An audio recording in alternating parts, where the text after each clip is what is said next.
नमस्कार दोस्तों। आज मेरे इस वीडियो का टाइटल देख करके आप सभी लोग हैरान होंगे। जी हाँ, मैं इस धरती का सबसे बड़ा हरामखोर और नमक हराम आदमी हूँ। आपने बिल्कुल सही सुना। जी हाँ, सर्वप्रथम मैं सभी को सादर प्रणाम करता हूँ। सर्वे भवन्तु सुखिनः, सर्वे सन्तु निरामयाः, सर्वे भद्राणि पश्यन्तु मा कश्चित् दुर्भाग् भवेत्।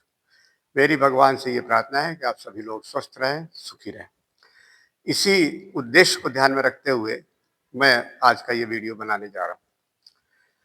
दोस्तों, हम लोग जब भोजन करते हैं तो भोजन में हम केवल अन्न जल ही मान बैठे हैं, जबकि भोजन में सबसे ज्यादा मात्रा किसकी होती है? ऑक्सीजन की। पर डे रोज हम 68 किलोग्राम 68 किलोग्राम ऑक्सीजन डकार जाते हैं, वो भी शुद्ध हराम की। उसके लिए हम किसी को पैसे नहीं देते। अन्न के संदर्भ में सिर्फ 1 किलो अन्न किसी भी हेल्दी पर्सन के लिए, स्वस्थ आदमी के लिए पर्याप्त है। जल लगभग 3 से 5 लीटर। लेकिन ऑक्सीजन, जो जिसे हम प्राणवायु कहते हैं, वो सिलेंडर वाली ऑक्सीजन नहीं, ये प्राणवायु है। भगवान महाप्राण कहे जाते हैं और वो प्राणवायु हमारे अंदर जाती रहती है। और चूंकि इसके लिए हमें कोई पेमेंट तो करना नहीं होता, इसलिए हम उसका महत्व नहीं समझते। दूसरी बात, हम जहां भी जाते हैं, जब भी जाते हैं, किसी भी जगह, किसी भी समय, दिन हो रात हो, कोई भी जगह हो, तो धरती का कोई भी कोना हो, वहां हमें ये प्राणवायु, ये ऑक्सीजन अनायास ही मिलती रहती है। आज तक न मेरे पिताजी ने इसके पैसे दिए और न मैंने दिए, न कई पीढ़ियों ने, न आगे देने वाले। तो इसलिए इस संदर्भ में हम लोग हरामखोर ही तो हुए। अगर पैसे हम बिना दिए उस चीज का उपभोग कर रहे हैं तो जाहिर सी बात है हम हरामखोरी तो है। और नमक हराम भी मैं हूं। क्यों भाई? कैसे? इसलिए कि आज तक मैंने कभी उस परम पिता परमेश्वर को धन्यवाद तक नहीं दिया, कभी थैंक यू नहीं बोला। ये तो नमक हरामी ही कही जाएगी। ये जो प्राणवायु है, इसको खरीदने के लिए कभी पैसे नहीं लगे। हर जगह इतना सुविधाजनक हो गया है कि जहां भी हम जाते हैं वहां हमें अनायास ही ये ऑक्सीजन मिलती रहती है। कभी पीठ में ऑक्सीजन सिलेंडर लेके हम लोग नहीं घूमते, और शायद इसीलिए इसका महत्व हम नहीं समझ पाते। तो इसके लिए हमें सिर्फ ध्यान से देखना है कि हम जो ऑक्सीजन ले रहे हैं वो कितनी इंपॉर्टेंट है। इस संदर्भ में आपको बता दूं कि जो अन्न है, अन्न स्थूल स्वरूप है। जैसे 3 स्टेट्स ऑफ मैटर, पदार्थ की जो 3 अवस्थाएं हैं, सॉलिड, लिक्विड, गैस। तो सॉलिड की हमें सबसे कम जरूरत पड़ती है, लिक्विड की थोड़ा उससे ज्यादा, और गैस की सबसे ज्यादा। इस संदर्भ में मैं आपको एक उदाहरण से अगर समझा पाऊं, जैसे हम कभी बीमार होते हैं, जब बीमार होते हैं तो हम टैबलेट ले लेते हैं, और ज्यादा बीमार होते हैं तो इंजेक्शन ले लेते हैं, और भी ज्यादा सीरियस हो गए, मरणासन्न हो गए, प्राण संकट में आ जाते हैं, तब हमें क्या लेना पड़ता है? ऑक्सीजन। ऊपर से ऑक्सीजन प्राण रक्षा के लिए हमें लेना पड़ता है, नहीं तो हमारे प्राण चले ही जाएंगे। अब यहाँ इस संदर्भ में ये आपको बता दूं कि अन्न के बिना लोग महीनों जिंदा रह सकते हैं, जल के बिना लगभग 1 हफ्ते, और ऑक्सीजन के बिना, प्राणवायु के बिना सिर्फ सिर्फ और सिर्फ 3 मिनट। 3 मिनट अगर हमें ये प्राणवायु, ये ऑक्सीजन जो परमपिता परमेश्वर ने सब जगह भर रखी है, चाहे घर के किसी कोने में हो, चाहे बाहर हो, कि देश विदेश, इस धरती पर कहीं भी जाएं आप, तो ये प्राणवायु आपको मिलती ही रहती है। तो इसलिए इसका इंपॉर्टेंस हम लोग नहीं समझते। दूसरा जो सबसे खास बात है कि इस ऑक्सीजन को हम इतना सहज रूप में लेते रहते हैं कि उन्हें इसका भान तक नहीं होता, ज्ञान तक नहीं होता, ध्यान ही नहीं देते और इसको पूरी तरह से निग्लेक्ट करते हैं। अब हम जो ऑक्सीजन लेते हैं, जो प्राणवायु अंदर खींचते हैं, वो हम अपनी अपनी नाक के दोनों छिद्रों से लेते हैं। दोनों छिद्र जो हमारे नाक हैं उसमें से लेते हैं। यहाँ पर मैं आपको एक बहुत गंभीर चेतावनी देना चाहता हूँ। कभी भी किसी भी मनुष्य को मुंह से सांस नहीं लेना चाहिए, नहीं तो उसके फेफड़े कमजोर हो जाएंगे, उसको लंग कैंसर भी हो सकता है और टीबी तो अवश्य हो ही जाती है। इसलिए हमेशा नाक से ही सांस लेना चाहिए और नाक से ही छोड़ना चाहिए। इससे क्या होता है, हमारे नाक में बाल होते हैं नाक के अंदर। एक मुहावरा हिंदी में, नाक का बाल होना मीन्स मोस्ट लविंग, सबसे ज्यादा प्यारा हो। जैसे हम कहते हैं हमारा बेटा तो मेरे नाक का बाल है, मतलब सबसे प्यारा है। उसके लिए हम कुछ भी कर सकते हैं, जान भी दे सकते हैं और किसी की जान ले भी सकते हैं। तो ये नाक का बाल क्यों क्या करते हैं हमारे नाक का बाल? ये टेम्परेचर को फिल्टर करते हैं, डस्ट को फिल्टर करते हैं, दूसरे तरह के तमाम जीव जंतु जो भी बैक्टीरिया फंगस जो भी है तो वो वहां पर कंट्रोल हो जाता है। और वो देखा होगा आपने, डस्ट पार्टिकल्स के रूप में थोड़ा सा उसके अंदर एक गाढ़ा सा लिक्विड जम जाता है। तो वो हमारे ऑक्सीजन को, जो उसमें तमाम दूसरे पार्टिकल्स अगर गंदी है हवा तो वो फिल्टर का काम करती है और हमारे अंदर शुद्ध हवा जाती है। इसलिए ये बहुत ही इंपॉर्टेंट है कि आप नाक से ही सांस लें और नाक से ही छोड़ें।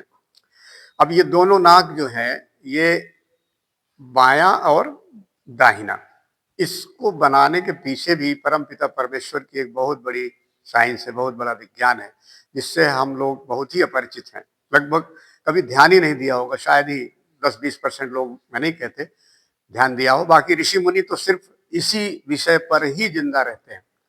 पहाड़ों में वो तपस्या करते हैं, कोई भोजन नहीं लेते, पानी नहीं लेते महीनों, लेकिन वो प्राण वायु खींचते रहते हैं। कैसे खींचते हैं, ये इंपॉर्टेंट बात है। जो बाई नासिका का छिद्र है हमारे, वो शीतल है, वो चंद्र स्वर है, उसे ईड़ा नाड़ी कहते हैं। और जो दाहिना स्वर है वो गर्म है, उष्ण है, ये सूर्य नाड़ी कहते हैं इसको, और पिंगला नाड़ी कहते हैं। तो भगवान ने हमारे अंदर सारी व्यवस्थाएं करके ही भेजा है। अब जब दोनों स्वर एक साथ चलते हैं तो उसे हम सुषुम्ना नाड़ी कहते हैं। जैसे दोनों आंखों का एक विजन और दोनों आंखों को मिला के एक तीसरा विजन जो बनता है, तभी हमें चीजें अपनी जगह पर दिखती है। ये तो अब साइंस में छोटे बच्चे भी जानने लगे। तो इसी तरह हमारी जो तीसरी नाड़ी है सुषुम्ना नाड़ी, ये नाड़ी जो है सामान्य नाड़ियां नहीं है। वैसे तो हमारे शरीर में लगभग 72,000 नाड़ियां होती हैं और भी विशाल रूप में जाएंगे तो लगभग 1,99,000 नाड़ियां होती हैं। उसमें मुख्य रूप से ये 3 नाड़ियां हैं जो हमारे मूलाधार चक्र से, जो हमारे गुदा द्वार और लिंग द्वार के बीचों बीच 3 अंगुल जो ट्रायंगुलर जगह है, वहां पर ही ये एटम 3 त्रिभुजा का 3 प्रकार के त्रिभुज के रूप में ये पाए जाते हैं। वहीं से 3 ये वेव्स निकलती हैं, तरंगे निकलती हैं, वहीं से ये नाड़ियां निकलती हैं और उसी नाड़ी को हम लोग सुषुम्ना नाड़ी कहते हैं। इसी को, ये जब रीढ़ की हड्डी से होते हुए ऊपर जाती है तो इसे कुंडलिनी जागरण भी कहते हैं।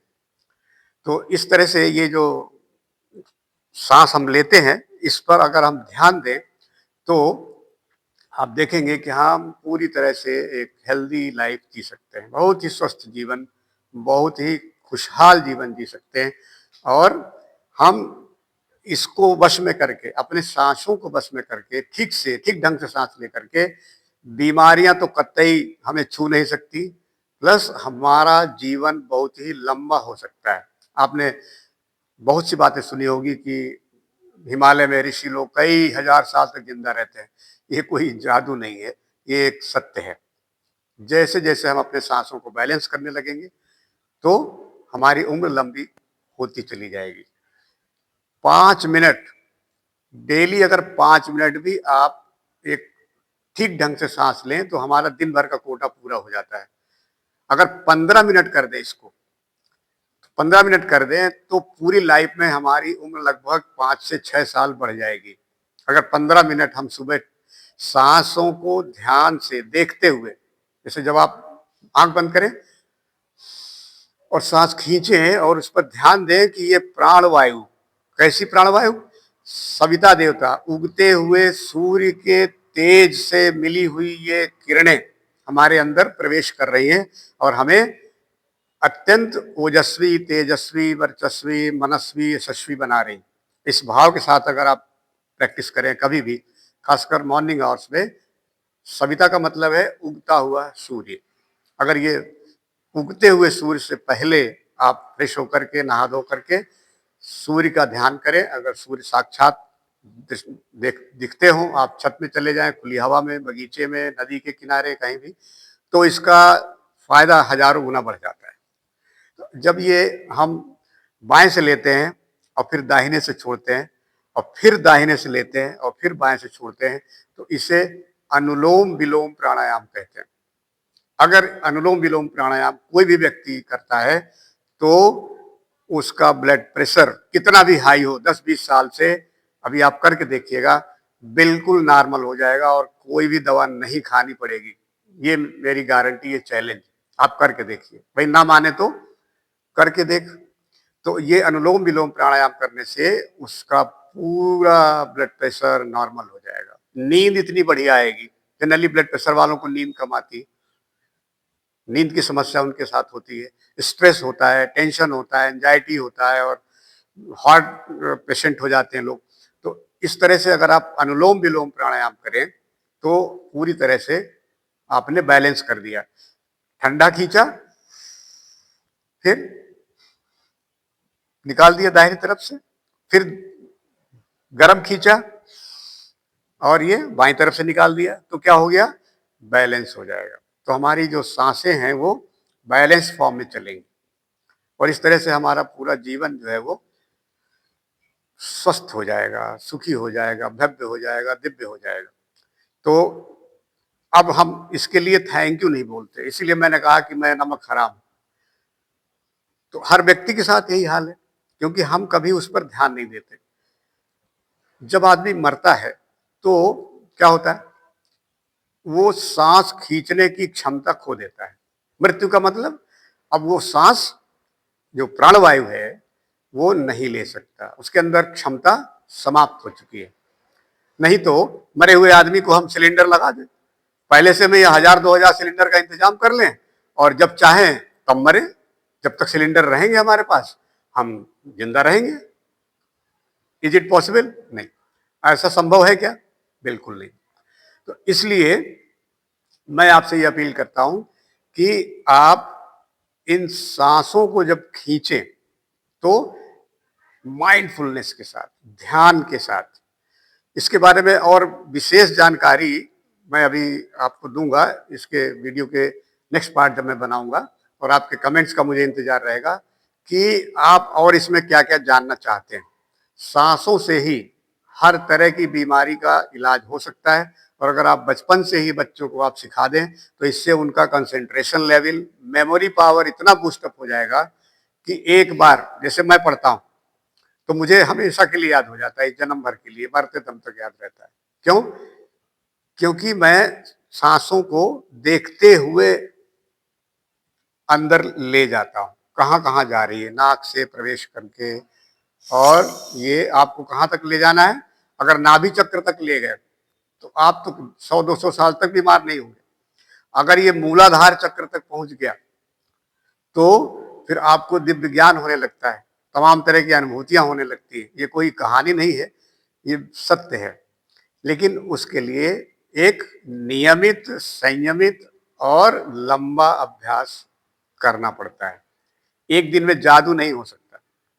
जादू कोई दुनिया में इस चीज में नहीं होती, सब कुछ विज्ञान ही है। जादू नहीं होता, चमत्कार नहीं होते। जो चमत्कार, जो करतब दिखाते हैं वो जादूगर और ये वो करके, वो सब कुछ प्योर साइंस है। कुछ थोड़ी सी चीजें उन्होंने जान ली है और उसी को दिखाते हैं।